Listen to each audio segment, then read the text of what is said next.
بسم اللہ الرحمن الرحیم۔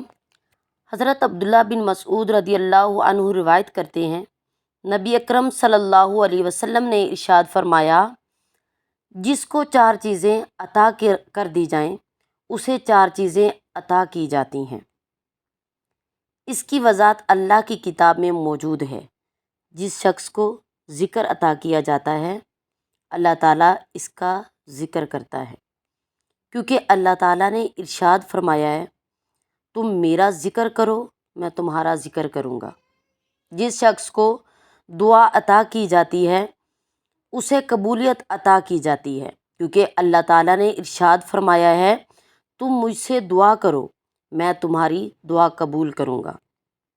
اور جس شخص کو شکر عطا کیا جائے اسے مزید یعنی نعمت عطا کی جاتی ہے، کیونکہ اللہ تعالیٰ نے ارشاد فرمایا، اگر تم شکر کرو گے تو میں تمہیں مزید عطا کروں گا۔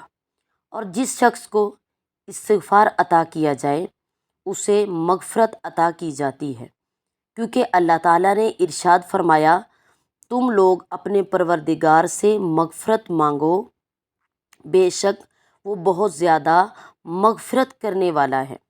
حضرت ابو ہریرہ رضی اللہ عنہ نبی اکرم صلی اللہ علیہ وسلم کا یہ فرمان نقل کرتے ہیں، تین لوگ ایسے ہیں کہ اللہ تعالیٰ کے ذمے یہ بات لازم ہے کہ ان کی دعا کو رد نہ کرے۔ روزہ دار شخص جب تک وہ افطاری نہیں کر لیتا، مظلوم شخص جب تک وہ مدد حاصل نہیں کر لیتا، اور مسافر شخص جب تک وہ واپس نہیں آ جاتا۔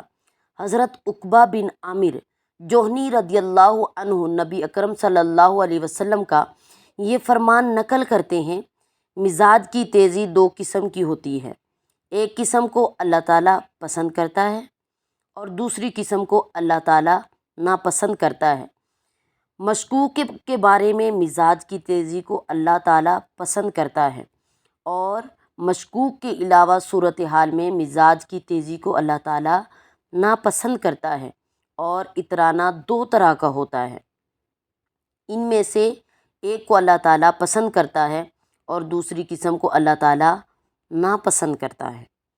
جب کوئی شخص صدقہ کرتے ہوئے اتراتا ہے تو اللہ تعالیٰ اسے پسند کرتا ہے، اور جب کوئی شخص تکبر کرتے ہوئے اتراتا ہے تو اللہ تعالیٰ اسے ناپسند کرتا ہے۔ نبی اکرم صلی اللہ علیہ وسلم نے یہ بھی ارشاد فرمایا، تین قسم کے لوگ ایسے ہیں جن کی دعا قبول ہوتی ہے، والد، مسافر اور مظلوم۔